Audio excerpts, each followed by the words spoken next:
everyone, and thank you so much, Stephen, for the introduction. And it's great to be here in Caledon with my good pal, Mayor Alan Thompson, and Joe Mancinelli from Leuna. I want to thank both of them. We're joined by members of our team, Minister Mulrooney, Bethenfalvey, Jones, Tabolo, Tangri, Rashid, and Gill, as well as MPP Sandhu, Anand, Kusindova, Sabawe, and Cazzetto. Our government has a plan for growing a stronger economy, an economy that works for everyone. It's a plan that will protect our progress in our fight against COVID-19, but also looks beyond to the Ontario we want to build, to the future we want for our kids and grandkids. It's a plan that will attract investment, restore and create good jobs in our steel, auto, and manufacturing industries. It's a plan that will unleash the economic potential of our North as we build up homegrown supply chains for electric vehicles and battery manufacturing right here in Ontario. Attracting more investment, restoring good manufacturing jobs, and unleashing our economic potential, none of that is possible without the skilled workers. That's why our government is expanding job training. It's why we're encouraging more young people to enter the skilled trades, while breaking down the barriers that have stopped hard-working newcomers from finding good jobs because of unfair requirements for in-province experience. To attract and keep these workers, we're also investing in Ontario's communities with better health care and stronger local infrastructure. That means saying yes to modern hospitals, more ICU capacity, and building long-term care home beds as we add thousands more nurses and personal support workers.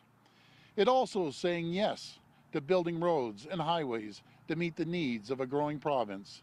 And it means saying yes to connecting communities with more public transit. Friends, it's all linked. Ontario's economy is like a machine. If one part of that machine isn't working to its full potential, it holds us all back. But when Ontario is firing on all cylinders, well, world, watch out. There's no other place anyone would rather start a business, work, or raise a family. That's why our government is continuing to build Ontario and will be delivering the much-needed 413 highway. Right now, our 400 series highways are clogged with gridlock. Ask anyone who drives on them and you'll hear the same thing.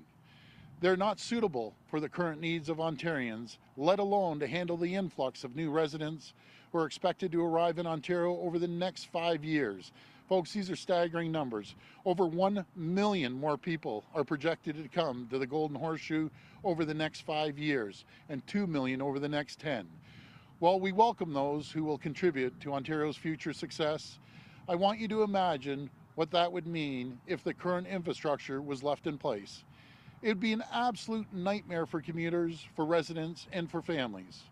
Real action needs to be taken to fix what's broken. And the fact of the matter is, this should have been addressed many, many years ago.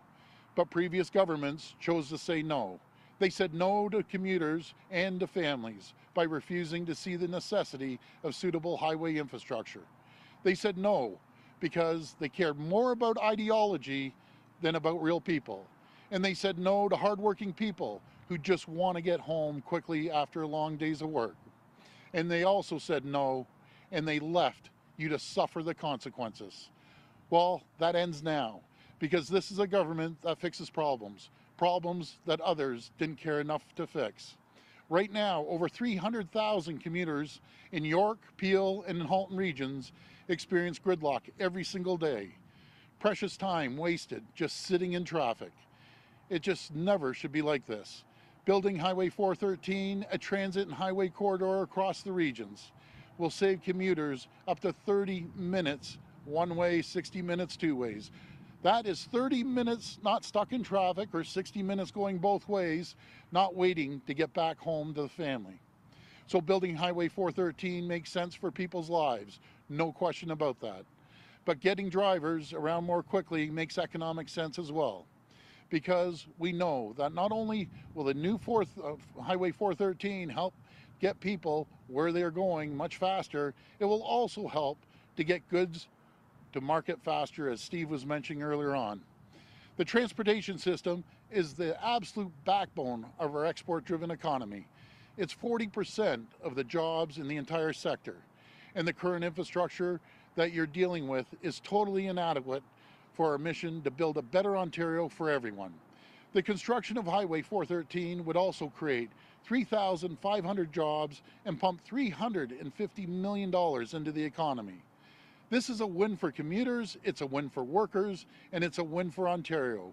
My friends, our government is committing over $145 billion into infrastructure projects. That's why we also just announced plans for the Bradford Bypass, a new 4-lane freeway connecting Highway 400 in Simcoe County and Highway 404 in York Region. We're going to get communities moving again. We're going to get goods moving, and we're going to get this province moving again. Our province has come so far, and we can't afford to go back to the politics of no. Instead, our government is saying yes. Yes to building, yes to investing, and yes to growing. Let's say yes to the better and brighter future that the people of Ontario deserve.